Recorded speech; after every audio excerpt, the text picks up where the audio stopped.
Hello, everyone. My name is Jesse Bischof. I'm a senior scientist here with Silcotech Corporation, and welcome to another episode of Silco Talk. So today, we thought we would take a little bit of time to share with you the presentations that we did at Pittcon 2025 in Boston this year. We figured we'd record these, get them uploaded so that if you didn't have time to stop by and see us while we were at Pittcon, or if you weren't able to attend, you'd still be able to see the content that we presented at Pittcon. So this first talk that I'll be discussing is material selection for PFAS separations. I know PFAS is a huge topic at the moment, and so we wanted to present on some of the information that we have on PFAS separations and both looking at GC systems as well as HPLC systems. So with that, we'll go ahead and get into it. So just a quick overview of the talk today. First, we'll talk about PFAS molecules. What are they? Why is everybody talking about them? What's the big deal? We'll look at materials that are typically used for the collection and analysis of these samples. Some examples of coated steel, which is what we do here at Silcotech Corporation, being used in GC as well as HPLC analyses, and then some closing thoughts and some future outlooks. So first of all, PFAS molecules. What's the deal? Why is everybody talking about these? Well, first off, we have to talk about where they're used and where they are found. They're used in a variety of different applications in your everyday life. They are in stain and water resistant fabrics, firefighting foams, cookware, pesticides, packaging, and there are so many other places that these are used. It's hard to really list them all here. And where are they found? Well, they're really found everywhere. They are so persistent across all environments. They're in your body right now, just due to the overabundance of use of these particular materials that contain PFAS molecules. So, why are they bad? There are two big reasons why they're bad. The first one is bad just because they are everywhere. They don't degrade readily. They also have a tendency to bioaccumulate. So they will accumulate over time within the environment. And then potentially they do have, all sorts of bad side effects with being exposed to them. You can Google and find the laundry list of these things, but they do have potential links to cancer, certainly to reproductive issues, immune system disruptions, hormonal disruptions, and many, many more things that can't really list here. So, what's being done about these PFAS molecules? Well, there are all sorts of bans going on of PFAS molecules throughout Europe as well as other locations. Here in the United States, California is really leading the charge. And like I mentioned there before, Canada also has many, many bans that are coming out seemingly daily. The FDA and EPA are rolling out their own bans as well. And so the list of compounds that are being banned from use are seemingly grows by the day. And so in order to enforce these bans, there has to be some sort of way that you can measure and detect and quantify the PFAS molecules that are either being coming from a chemical manufacturing process, whether it be environmental monitoring or whatever the case might be. So when you look at analysis techniques for measuring PFAS molecules as far as concentrations are concerned, really, as you look at GC or LC, GC really is limited to only the volatile compounds of PFAS molecules. And as far as the number that are regulated and limited, the volatile compounds are relatively few and far between. So GC typically isn't used as much as LCMS used because essentially all of these PFAS compounds are relatively non-volatile. They can be formed in solution, and it is just able to measure a much wider range of the PFAS molecules. Now, as you analyze PFAS molecules, you have to think about the various steps along the way to finally get your quantified results of how much PFAS is in a particular environment. You have to think about collecting the sample. So you have to put the sample into some sort of container, some sort of vial. You have to prepare the sample, whether that be concentrating the sample, whether that be filtration to limit some of the matrix effects, whatever the case is where you're preparing the sample. And then you finally analyze the sample. You actually put it into an instrument and read how much of the solution or how much of the PFAS molecules are in that particular sample that you collected. Now, every step of the way, there are some considerations that you have to take to make sure that you are not A, contaminating your sample, or B, you are not eliminating any of the sample that you're actually looking for from getting stuck along the way and having some sort of a false negative where you think that there's no PFAS molecules, but there actually are. And so when you look at along the way all three of those particular steps as you prepare to analyze the PFAS molecules, there are a variety of different materials that are used for the gas and liquid, some sort of fluid contact. And all of them have their own pros and their cons associated with them. You can think about plastics. And the plastics are flexible. Generally, depending on the plastic, they have pretty good inertness. Some cons about these is they can off-gas compounds. So there are many, many plastics that are made from fluorinated polymers that can release PFAS materials into your sample. So if you're measuring and you have a material that's releasing even more PFAS into your sample, you're going to come up with a result, a quantified result that's higher than what it actually is in the environment. And the other con here is that they can't really go to real high temperatures. You've got glass, again, inert-ish. It really depends on the quality and the type of the glass. But some of the cons here, it is fragile, and certain PFAS molecules have been shown in the literature to stick to glass surfaces. You've got stainless steel. Stainless steel is very robust. It is ubiquitous in all of the GC and LC instrumentation. So you open up any GC, any LC, you're going to see stainless steel material pretty much throughout most of those. The cons here is it does have poor inertness. Most PFAS molecules will adhere to the steel surface in some way, in some shape. And then finally, you have Socotec coated stainless steel. So you take all the benefits of stainless steel, that robustness, the easy to find, everything like that, and you can utilize our coating service to make that surface more inert. So some of the pros here, it's just as strong as uncoated stainless steel, highly inert. Currently, we are ubiquitous among all GC instrumentation and manufacturers. If you ever open up a GC and you see a part that is kind of rainbowy in color, that's most likely a coating coming from us. And it is high temperature resistant. Now, some of the cons is it is not available from all vendors. Like we said, we're ubiquitous in GC. We're just starting to work to get into LC instrumentation as well.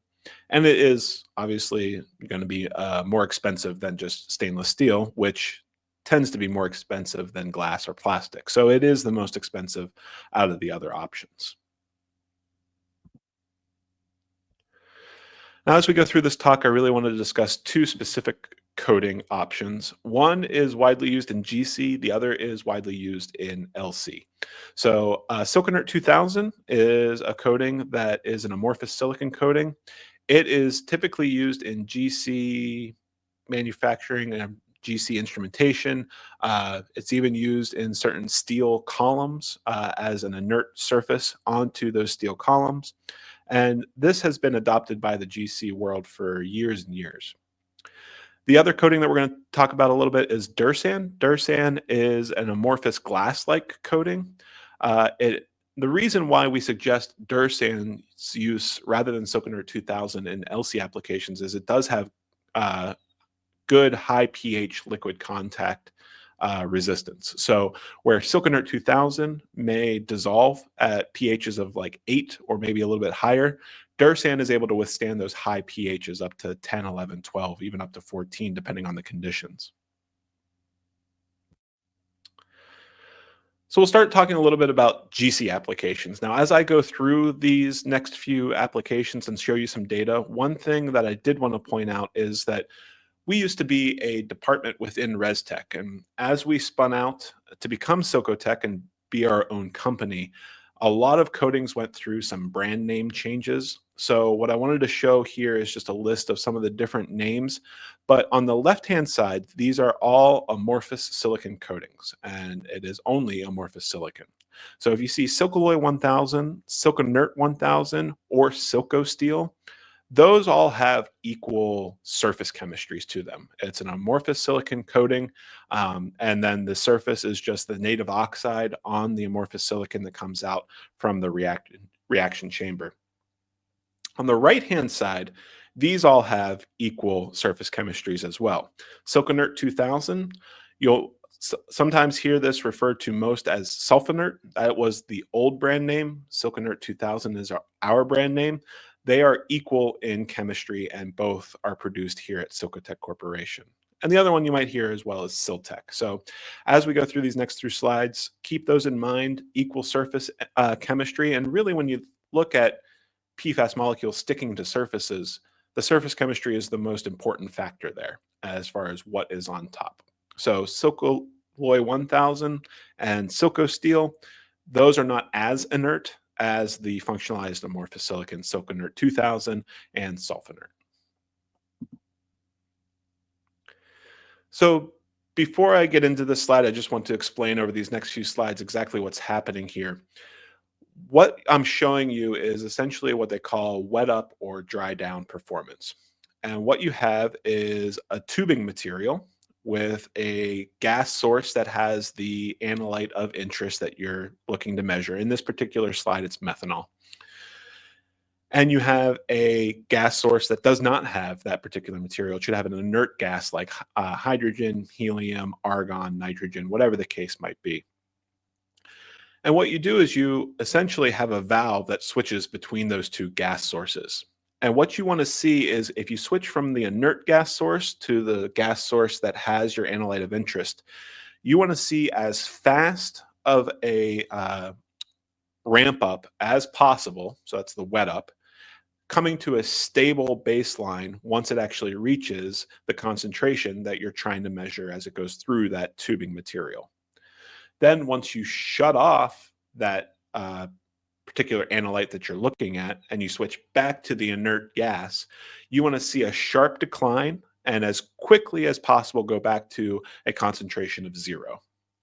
And so over these next few slides, just kind of keep that in mind. That's what I'm showing. It's called wet up and dry down performance. And what I'm showing you here is data collected at the Dutch Metrology Institute.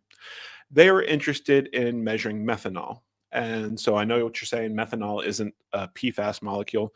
No, that's true. Methanol is not a PFAS molecule, but there are PFAS molecules that are very similar to methanol. Just rather than having hydrogens coming off of that carbon in methanol, it's fluorines. And so what these guys were interested in was, as I send methanol through a long tube, how fast can I get this thing to stabilize and how fast can I get all of the methanol out of that tubing? And they compared here sulfonert, PFA, that's a fluorinated tubing material, and PEEK tubing. And so what you can see here is essentially that PFA tubing and sulfonert tubing on this particular slide, they pretty much performed equally with one another. And PEEK certainly lagged behind because as you can see, as they turn on that methanol source, the PEEK slowly gets up to a level and it doesn't even get to the highest concentration, such as the sulfonert and PFA. Now, they looked at a variety of different tubing materials. They looked at different temperatures as well. Over here on the right-hand side, they essentially listed out the results of what they saw. What they saw with the sulfonert or Silkonert 2000 coated 304 and 316, they saw no adsorption or desorption of the methanol, and both at 50 degrees and at 100 C. As you start looking into some of these other options for plastic tubing, something like PFA, they said it was acceptable at the low temperatures, but it required intensive flushing. And at the high temperatures, it outgassed quite a bit of VOCs. PEEK tubing had some adsorption and desorption issues, and then same at the high temperature, but it also had that outgassing of VOC molecules, which is just releasing more and more material into your flow path. Now, as far as the stainless steel, these had very, very strong adsorption and desorption, and it was slightly better at high temperatures, but not much better. So rather than looking at just alcohols, how about something like ketones? This was a really, really nice paper that was published recently where they looked at ketones flowing through, again, a variety of different tubing options. Here we're looking at PFA again, silicon inert 2000 coated, and Dursand coated with the GC like tubing. So it's a gas chromatography system. And then finally, stainless steel. And what you see here is that the silicon inert coated material and the PFA, they perform pretty closely to one another.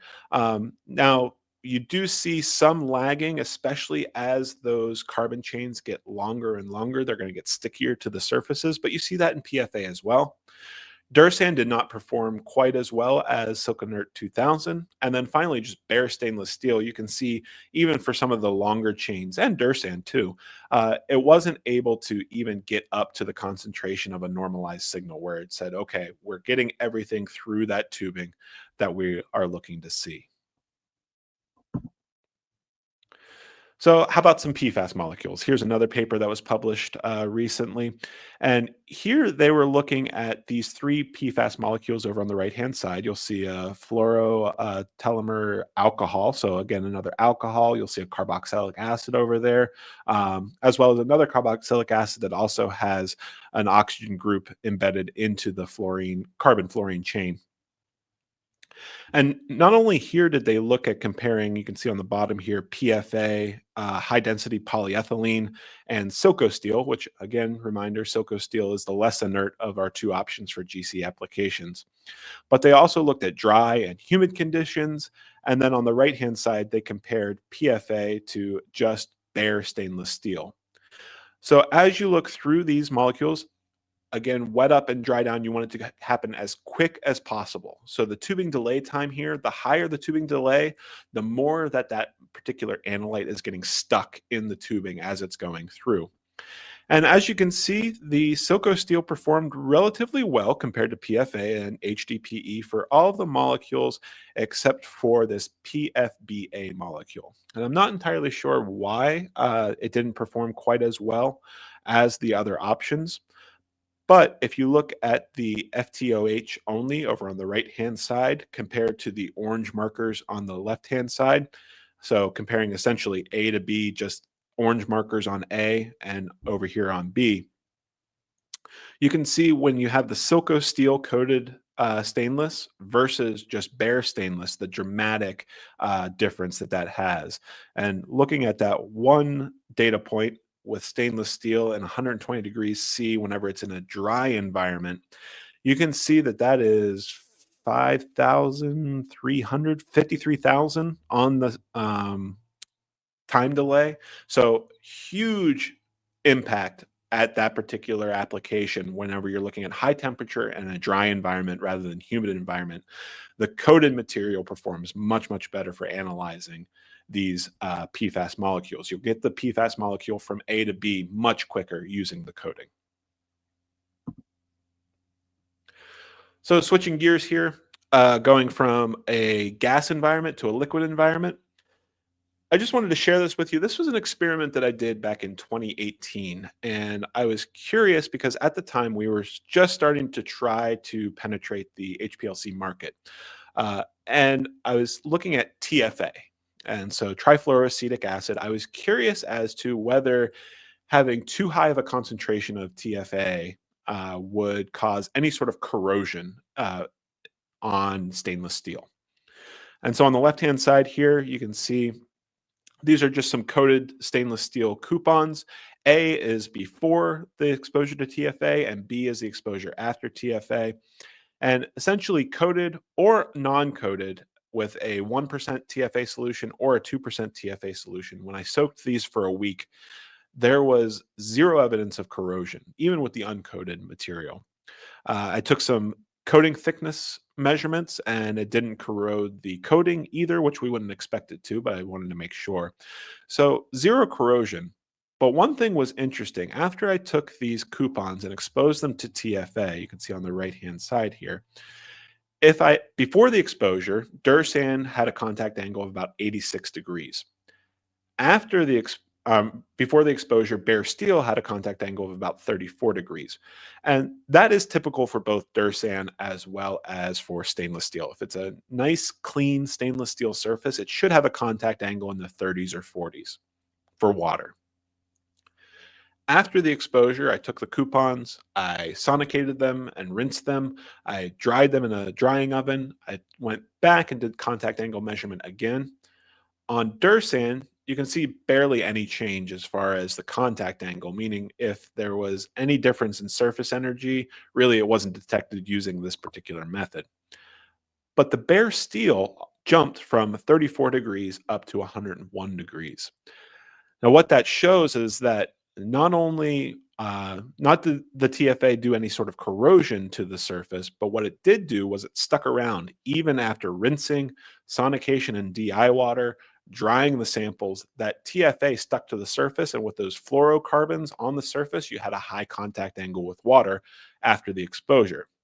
So it's led to me to think, hey, TFA probably sticks to stainless steel relatively easily. So we still are in good contact with ResTech Corporation. I was telling them about this, and I said, does TFA stick while you're trying to do some sort of a analytical procedure in HPLC? So they said, well, we'll take a look. What you're seeing here on the left-hand side are just the run conditions, but over here on the right-hand side, it was a stainless steel column, a 2.1 by 100 millimeter column with their Ultra IBD column. So it's a polar embedded silica that's packed into these. The only difference here is you had a stainless steel body for your HPLC column or a Dursan coated column for your body, packed with the same material. Everything else was the same. And you can see as far as peak area is concerned, you saw about an 18% peak area increase. Peak height, you saw a 27% peak area increase with the coated hardware, showing that now TFA isn't able to interact with the steel surface. It has to look at Dursan, which is relatively inert, and the TFA is not sticking to the Dursan material. Now, this got them thinking, what about all the other PFAS molecules that are out there? If you look at all of these other PFAS molecules here that they tested, you can see a wide range of PFAS molecules, and pretty much every single one of them, again, blue here being the coated hardware, red being the uncoated hardware, you're seeing an increase in peak area as well as an increase in peak height for these compounds. Now, one thing that was interesting is as you look through some of these molecules, there are some that are affected much, much more than others. You can see over here these four in the center and left-hand side. You see anywhere from 37 up to almost 70% peak area increase. But there are some that showed relatively no benefits to the coated hardware at all, such as this NME fossa as well as PFDA. Now, interestingly enough, I have the two fossa compounds right next to each other on top. The difference there makes me say, okay, I can understand this a little bit more. There's a carbon attached onto that nitrogen. It may not be as attracted to the stainless steel surface because it has, less lone pairs of electrons. Those are really the things that are attracted to stainless steel surfaces. But if you look at the PFUNA versus the PFDA, really the only difference there is one extra carbon in that carbon backbone. And so I would not expect there to be that big of a difference between those two molecules. It just goes to show you a little bit that it's really difficult to predict what molecules are going to stick to the stainless steel surfaces and what are generally inert to the stainless steel surfaces. Is that one extra carbon really enough that it is no longer bound to that stainless steel surface? Not sure. We're still looking into this and we'll continue to analyze. So, just again, a quick recap of the talk. We talked about why PFAS molecules are bad and why we need to analyze them. We talked about the various materials that you could use. We obviously would recommend coated stainless steel for a variety of different applications. We looked at some examples of coated steel being used for GC and HPLC applications. And as far as closing thoughts and future outlooks, I think the analysis of PFAS has grown so much over the last few years, and it's only going to grow further beyond that in the coming years. Being able to analyze both in gas phase as well as liquid phase and making sure that you have as inert of a flow path as possible is going to be important to make sure that you're getting all of your PFAS molecules from sample collection all the way through sample preparation and into your instrumentation all the way to the detector so you can quantify what you have in your environment. So again, just keep the material choice of your tubing as well as other components in mind as you're going through this. A lot of the data that I shared here was with tubing, but thinking about stainless steel, it's everywhere in these instruments. So with that, I'll stop the recording. If you have any questions at all, feel free to reach out to me. My email address here, jesse.bischoff@silcotech.com. You could also email our tech service line or our sales group or anybody here at Silcotech that you might be in contact if you had any questions. So thank you for listening, and we'll see you next time.